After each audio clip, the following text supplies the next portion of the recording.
It is a great time to be a budget buyer in the Philippines. Well, ish. Back in my day, oh, here we go, 700,000 would have been enough to get you a well-featured sedan from a reputable brand. But you know, inflation is, well, a female dog. No swearing! I didn't swear. Bring your kid to work day. But hear me out. 1 million Philippine pesos is the new magic number that manufacturers need to get under in order to deliver exceptional value to its customers. And for that, here's a list for you. Here are the top 5 cars under 1 million Philippine pesos in 2024 for our market. Starting off with the honorable mentions, we have the MG3 Hybrid. Why? Listen. Well, it's because it's a price tag of 1,088,888 Philippine pesos. The problem is that it's over 1 million Philippine pesos, so it doesn't exactly fit in this list. But considering that you get a powerful hybrid engine, which means vroom, skrt, and no coding until 2030, it's an amazing bargain. However, and again, it's over 1 million Philippine pesos, and the variants that are under 1 million are gasoline only. The hybrid is what we'd get for sure, but since it's over 1 million, yeah, sayang-ish.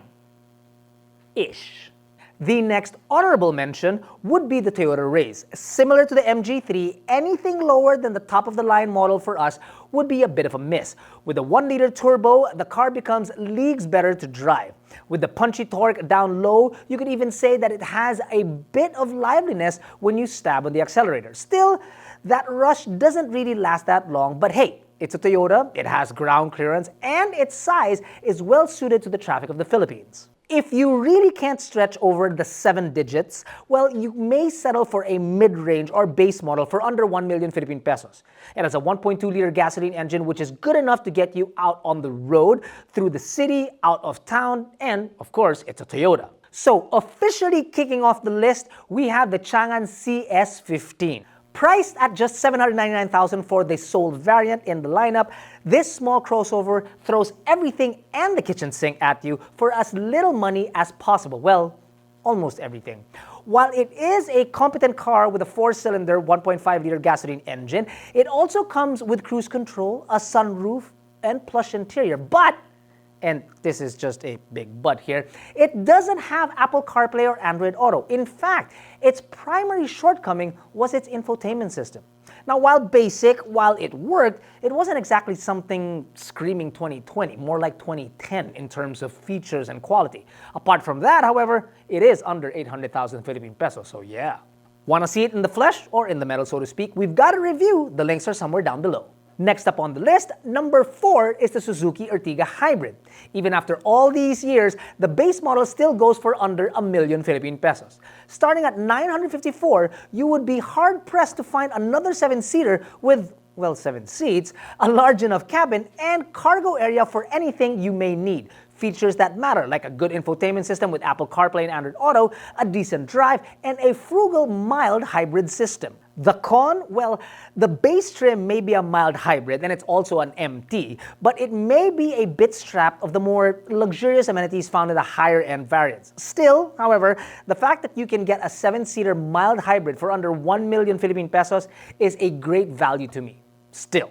Number 3 is the GAC GS3 M-Zoom. And while it may be one of the hotter selling cars in the market today, the reason why it gets number 3 on this list is because the base model starts at 998,000.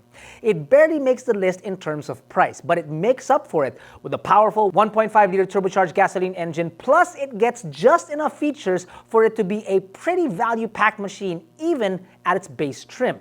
You won't get the bells and whistles here, that's for sure, but you do get enough, and considering the size of this car, the space in it will make your 1 million Philippine pesos a worthy amount to pay.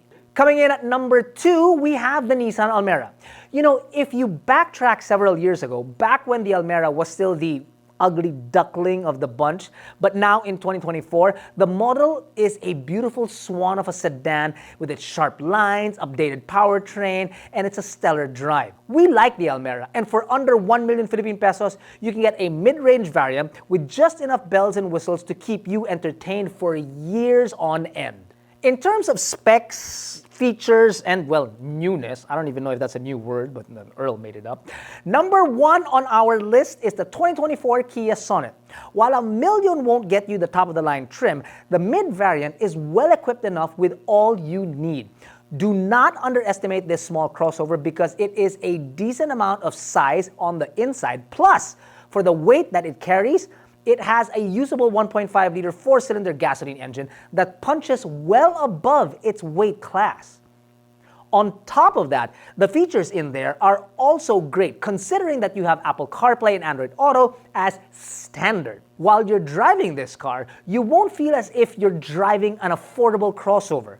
With the interior fit and finish being a notch above what you'd expect from this price point, it's as if you bought a more expensive car and not something that costs under 1 million Philippine pesos. That basically does it for our list. If you have any comments or suggestions about what we should have put on that list, do comment below. Thanks for watching, everyone. Stay safe.